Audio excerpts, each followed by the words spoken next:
നമസ്കാരം. Welcome to Geetha's ഭക്തി ഗീതം. വൺ ഡേ വൺ ശ്ലോകം. Shrimad Mahabhagavatam 830th day. Today 52nd sloka of Pradhamaskandam 8th chapter. For details please see the description box. Geetha's ഭക്തി ഗീതം ഒരു ദിവസം ഒരു ശ്ലോകം. ശ്രീമദ് മഹാഭാഗവതം ഇന്ന് 830ാം ദിവസം. പ്രഥമസ്കന്ധത്തിലെ 8ാമത്തെ അധ്യായത്തിലെ 52ാമത്തെ ശ്ലോകം. ഓം നമോ ഭഗവതേ വാസുദേവായ. ഓം ശ്രീകൃഷ്ണ പരമാത്മനേ നമഃ. ഹരിശ്രീ ഗണപതയേ നമഃ. അവിഘ്നമസ്തു ശ്രീ ഗുരുഭ്യോ നമഃ. ഓം തത്സത്. കൃഷ്ണം നാരായണം വന്ദേ കൃഷ്ണം വന്ദേ വ്രജപ്രിയം കൃഷ്ണം ദ്വൈപായനം വന്ദേ കൃഷ്ണം വന്ദേ പൃഥാസുതം. ശ്രീപരമാനന്ദനാഥനായി അദ്വൈതദീപമായി മോക്ഷേക്ഷു വൃന്ദമന്ദാരമായി കാരുണ്യവാരിധിയായി വിഭൂദേശനാം നാരായണൻ മമ മന്ദത മാറ്റണം. ഓം തത്സത്. ശ്രീമദ് മഹാഭാഗവതത്തിലെ പ്രഥമസ്കന്ധത്തിലെ 8ാമത്തെ അധ്യായത്തിലെ 52ാമത്തെ ശ്ലോകം. സ്ത്രീണാം മദബന്ധൂനാം ദ്രോഹോ യോസാവിഹോത്തിതഃ കർമ്മഭിർഗ്രഹമേദീയൈർനാഹം കൽപ്പോ വ്യപോഹിതും. ഓം തത്സത്.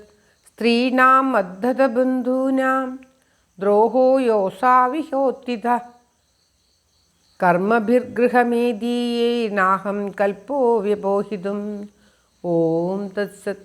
പദം പിരിക്കേണ്ടത് സ്ത്രീണാം മദ്. ഓം ശ്രീകൃഷ്ണായ നമഃ.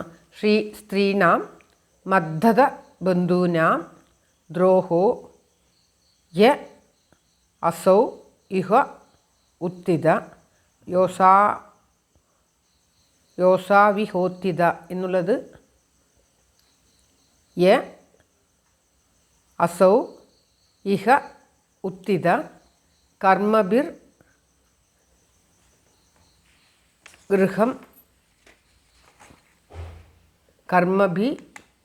ഗൃഹമേദീയൈ അഹം ന കൽപ്പോ വ്യപോഹിതും.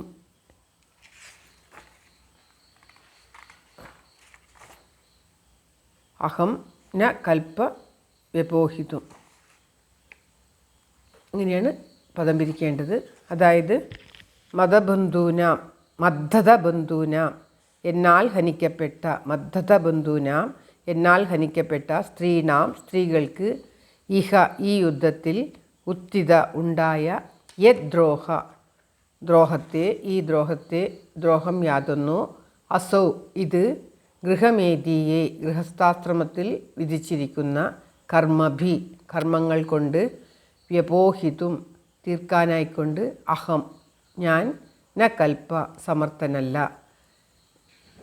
യുധിഷ്ഠിരർ വീണ്ടും പറയുകയാണ്, ധർമ്മപുത്രർ പറയുകയാണ്, ഞാൻ പുരുഷന്മാരെ മാത്രമല്ല ദ്രോഹിച്ചത്, സ്ത്രീകളെ കൂടി ഞാൻ ദ്രോഹിച്ചു.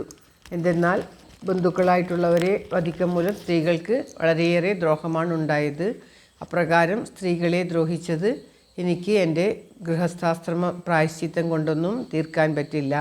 അത്രയും ഭയങ്കരമായ പാപമാണ് ഞാൻ ചെയ്തത്. കഴിഞ്ഞ ശ്ലോകത്തിൽ ബന്ധുക്കളെയൊക്കെ വധിച്ചു എന്ന് പറഞ്ഞു, പ്രജകളെ വധിച്ചു, മറ്റ് ബാലന്മാരെയും സുഹൃത്തുക്കളെയും ഒക്കെ വധിച്ചു, അങ്ങനെയൊക്കെ പറഞ്ഞു വിലപിച്ചു. ഇപ്പോൾ പറയുകയാണ്, സ്ത്രീകളെയും ഞാൻ ദ്രോഹിച്ചിരിക്കുന്നു. എന്തെന്നാൽ അവരുടെ ബന്ധുക്കളായിട്ടുള്ള പുരുഷന്മാരെ വധിക്കും മൂലം അവർക്ക് ദുഃഖമുണ്ടായിരിക്കുന്നു. അങ്ങനെ സ്ത്രീകൾക്കുണ്ടാക്കിയ ദുഃഖത്തിന് എനിക്ക് എൻ്റെ നിത്യകർമ്മത്തിലേക്കൂടി പ്രായശ്ചിത്തം ചെയ്യാൻ സാധിക്കുകയില്ല. ഇങ്ങനെ പ്രായശ്ചിത്ത കർമ്മം ചെയ്തിട്ട് എൻ്റെ ദുഃഖം ശമിപ്പിക്കാമെന്നാൽ അതിനും സാധ്യതയില്ല, അതും മതിയാവുകയില്ല എന്ന് പറയുകയാണ് ധർമ്മപുത്രർ. യുധിഷ്ഠിരൻ യുദ്ധം കഴിഞ്ഞതിന് ശേഷം ഭഗവാൻ പോകാൻ ആരംഭിക്കുമ്പോൾ, മധുരയിലേക്ക് പോകാൻ ആരംഭിക്കുമ്പോൾ ആദ്യം ഉത്തര വന്ന് സങ്കടം പറഞ്ഞു. ഉത്തരയുടെ ഗർഭത്തെ രക്ഷിച്ചു. വീണ്ടും പോകാൻ ഒരുങ്ങിയപ്പോൾ കുന്തിദേവി വന്ന് സ്തുതിച്ചു. പിന്നീട് കുന്തിദേവിയും സമാധാനമായിട്ട് പോയിക്കൊള്ളൂ എന്ന് പറയുമ്പോഴേക്കും യുധിഷ്ഠിരൻ വന്ന് എനിക്ക് ഒരു സമാധാനവുമില്ല, എന്നെ സമാധാനിപ്പിച്ചിട്ട് പോയാൽ മതി എന്ന് പറഞ്ഞുകൊണ്ട് ശ്രീകൃഷ്ണ ഭഗവാനെ ആശ്രയിക്കുന്നതാണ് നാം കാണുന്നത്. എല്ലാം ഭഗവാന്റെ മായ തന്നെയാണ്. ഭഗവാൻ തന്നെയായിരിക്കാം യുധിഷ്ഠിരന് ഇങ്ങനെ തോന്നിപ്പിക്കുന്നതും നിർബന്ധിക്കുന്നതും. എന്തെന്നാൽ ഭീഷ്മപിതാമഹന് കുരുക്ഷേത്രത്തിൽ ഉത്തരായണം കാത്തുകിടക്കുന്ന ഭീഷ്മപിതാമഹനെ മോക്ഷം നൽകേണ്ടതുണ്ട്. അതിനായിക്കൊണ്ട് ഭഗവാൻ തോന്നിപ്പിച്ചതാണ് ഇപ്രകാരം എന്ന് വ്യംഗ്യമായിട്ട് ഇതിൽ വരുന്നുണ്ട്. ശ്ലോകം ഒരിക്കൽ കൂടി.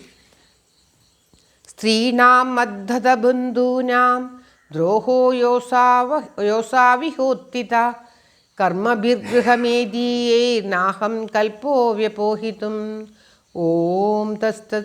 സ്ത്രീണാം മദ്ധത ബന്ധൂനാം ദ്രോഹോ യോസാവിഹോത്തിത കർമ്മഭിർഗൃഹമേദീയേ നാഹം കൽപ്പോ വ്യപോഹിതും. ഓം തത്സത്. സർവത്ര ഗോവിന്ദനാമ സങ്കീർത്തനം. ഗോവിന്ദ ഗോവിന്ദ.